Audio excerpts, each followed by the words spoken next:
Nah, tapi yang menarik adalah bepergiannya itu menggunakan pesawat pribadi atau jet pribadi. Itu yang mahal sekali itu ya. Sampai berapa miliar itu ya?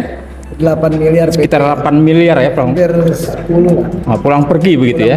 Nah, itu yang menarik. Jadi Kaisang ini sudah hampir 10 hari menghilang tanpa jejak. Setelah balik dari Amerika. Setelah balik ke Amerika, kemudian masih sempat publik mengetahui tentang landingnya pesawatnya itu di salah satu airport di Jakarta, kemudian di kampungnya itu di Solo. Dan setelah rame dipersoalkan tentang penggunaan pesawat pribadinya itu, publik meramaikan itu. Kok bisa seorang anak presiden yang katakanlah pengusaha biasa saja, ya, dan jangan lupa dia juga adalah ketua partai PSI, Partai Solidaritas Indonesia. Nah, itu yang penting. Dia juga sebagai ketua umum Partai PSI. Jadi sebagai anak presiden, sebagai ketua partai menghilang tanpa jejak. Tanpa diketahui. Sekarang udah sekitar udah 8 hari atau 9 hari begitu ya menghilangnya. Nah, itu yang jadi masalah. Kemudian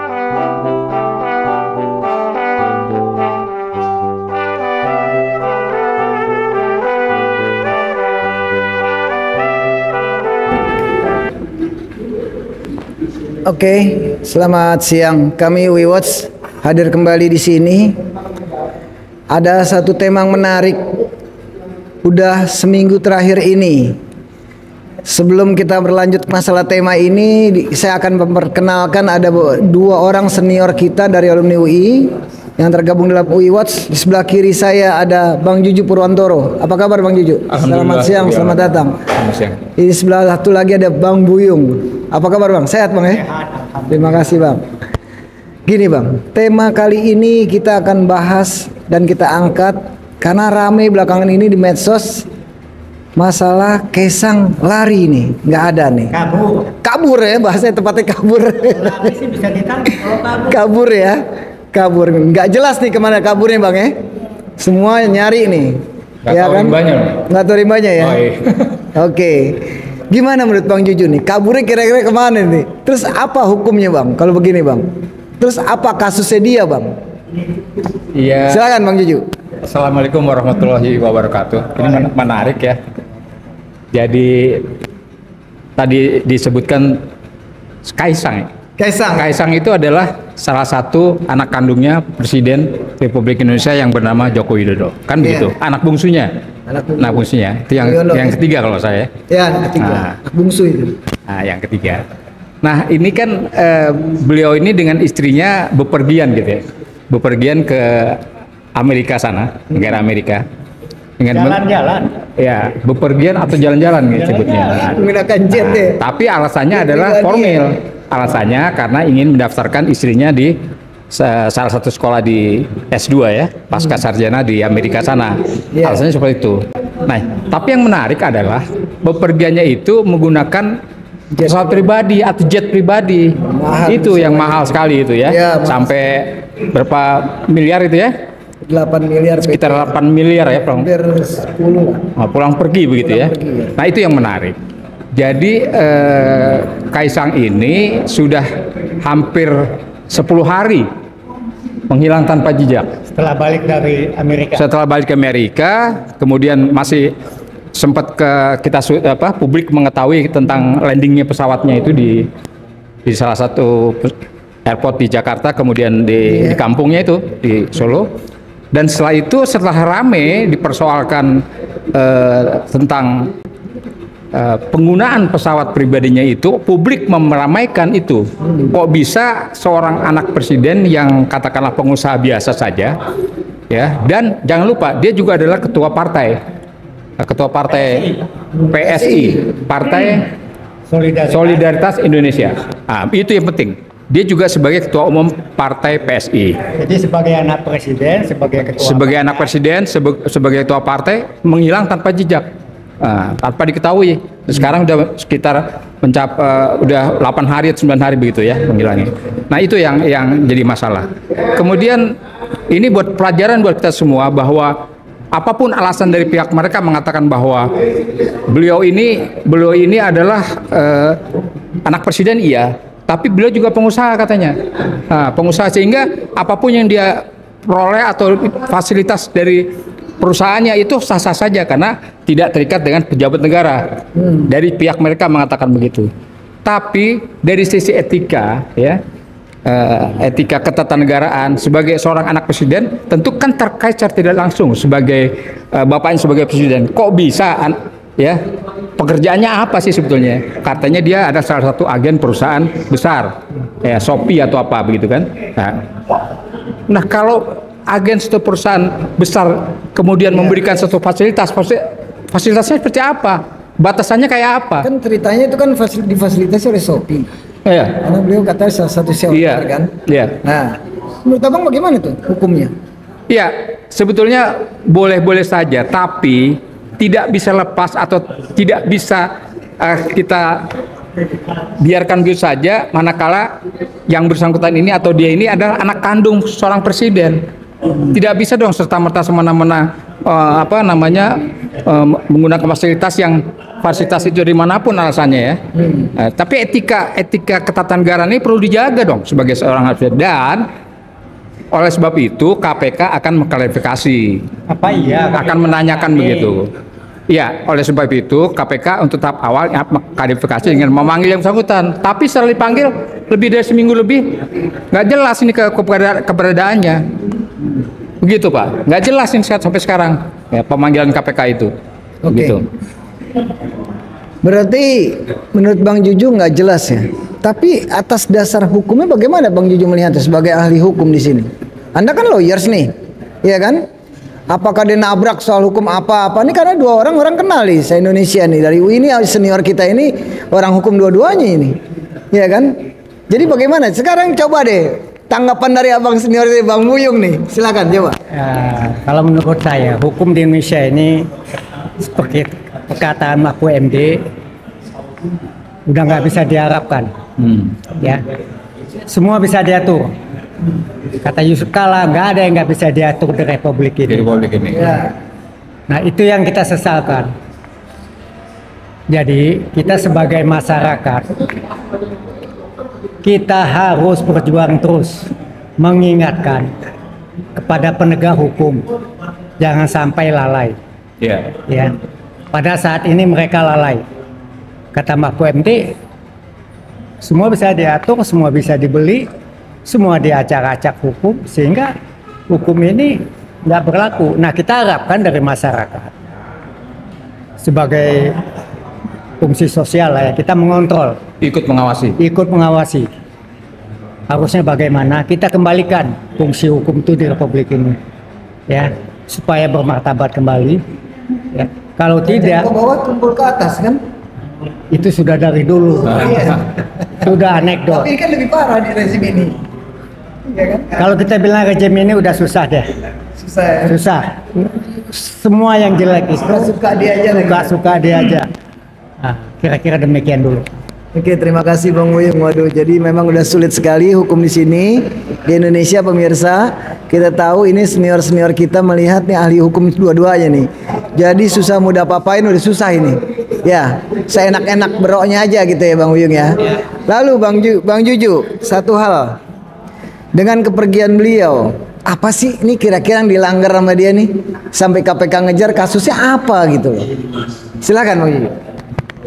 Iya, kita ingatkan kembali ajas hukum di negara kita adalah equality before the law. Artinya ajas kesamaan hukum di mata hukum siapapun itu, tanpa memandang apakah dia pegawai atau karyawan biasa, ataukah dia rakyat jelata, atau dia anak presiden sekalipun, tidak pandang bulu gitu.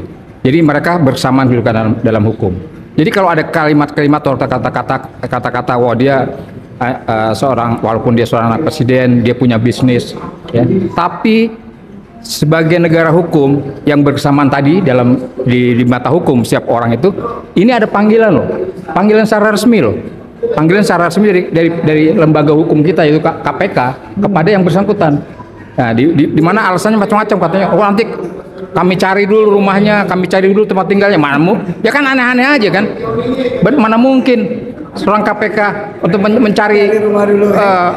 mencari bandit kelas teri kelas kakap aja bisa KPK bisa tahu kok, masa seorang anak presiden nggak bisa diketahui. Ya. Iya. Semua data ada kan. Nah, jadi artinya apa? Artinya patuhilah gitu, hormatilah hukum di negeri ini. Dengan adanya panggilan KPK itu, ya maka saudara Kaisang, ya hormatilah, datanglah KPK, jelaskanlah apa tentang seluk-beluk harta yang didapat dia dan keluarganya seperti itu.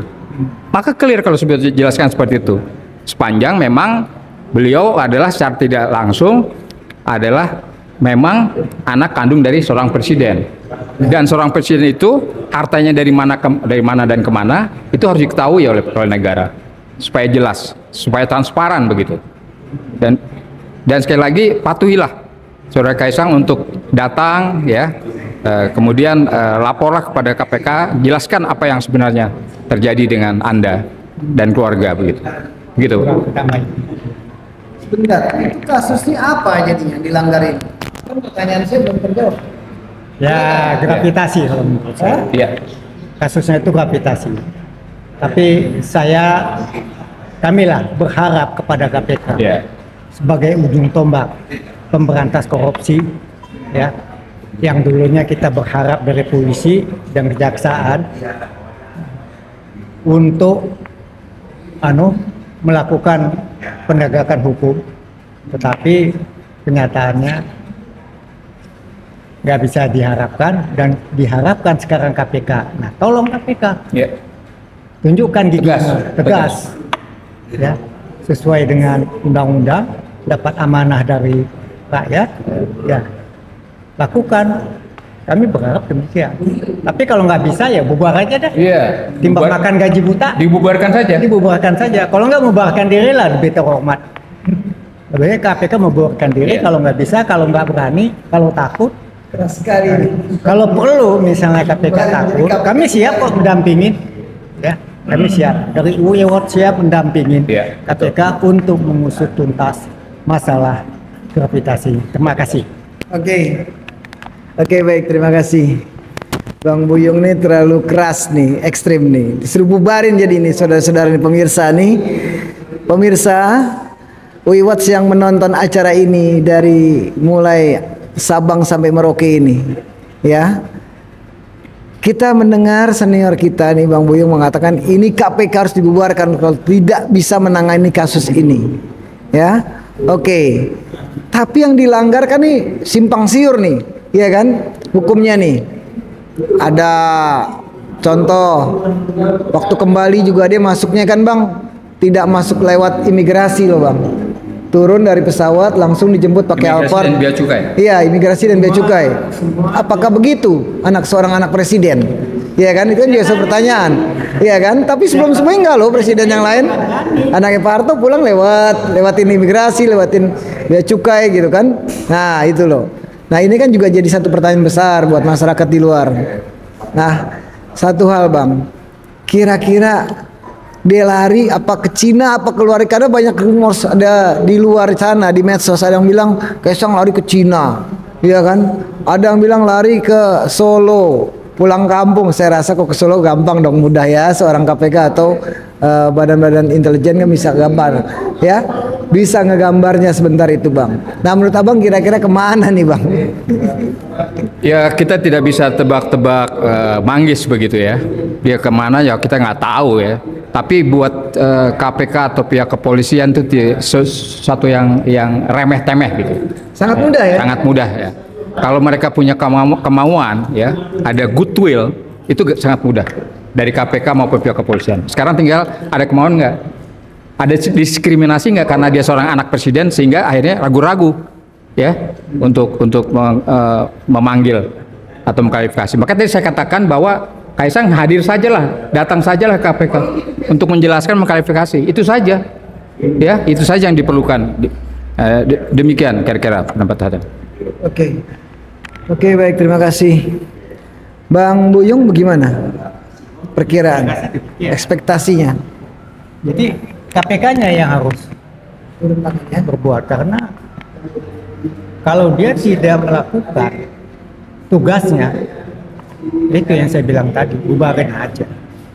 Ya, kita nggak butuh KPK kok kalau cuman menjadi alat daripada penguasa. Iya, kita punya kejaksaan, punya Polri yang bisa Polri yang mungkin bisa membantu rakyatnya. Iya. Ya, saya kira demikian. Oke. Ini kisah sisa waktu 2-3 menit, Bang. Saya minta closing statement Abang mengenai Kaisang, Bang Juju dan Bang Uyung. Mulai dari Abang. Closing statement Abang bagaimana tentang Kaisang dalam keadaan seperti ini? Bagaimana menurut Abang? Closing statement. Ya, sudah jelas secara formal, secara resmi lembaga hukum kita KPK itu sudah melakukan pemanggilan kepada saudara Kaisang.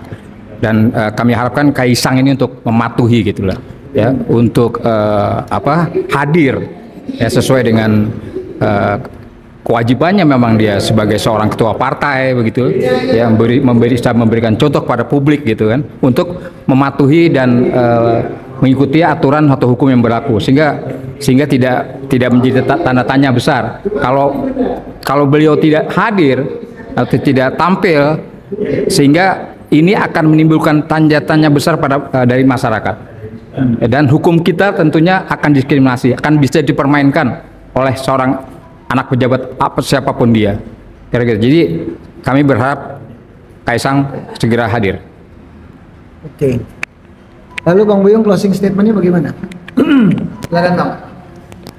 KPK sebagai penegak hukum, terutama di bidang korupsi, ya kita berharap melakukan tugasnya dengan konsekuen, ya, tidak pandang bulu, ya, siapapun yang bersalah, siapapun yang diduga bersalah, silahkan diusut. Apalagi ada anak presiden yang melakukan kelalaian. Mungkin dengan kehadirannya Kaisang bisa terang benderang masalahnya. Soal hukum kan bisa diatur belakangan. Yang penting Kaisang datang dulu, membawa bukti-bukti. Saya rasa demikian. Semoga apa yang kita harapkan bisa terlaksana. Terima kasih. Amin. Oke, terima kasih. Terima kasih Bang Buyung dan Bang Juju Purwantoro telah hadir bersama-sama kita dalam acara We Watch. Jadi terakhir kesimpulan-kesimpulan atau definisi ini, kita melihat saudara-saudara, Kaisang ini lari tanpa jejak, ya, tidak ada yang tahu rimbanya kemana. Dikejar oleh KPK, KPK pun tidak nemu kemana. Tapi itu menurut beberapa ahli dan rekan-rekan kita di sini mengatakan itu bullshit, ya. Kalau misalkan mereka tidak tahu. Dan itu tugas keras dari seorang KPK. Dari seluruh institusi KPK ini harus keras mengejar sampai kemana. Jadi kami We Watch akan hadir kembali di lain waktu. Terima kasih, saya Vicky Balfas. Assalamualaikum warahmatullahi wabarakatuh. Waalaikumsalam. Merdeka.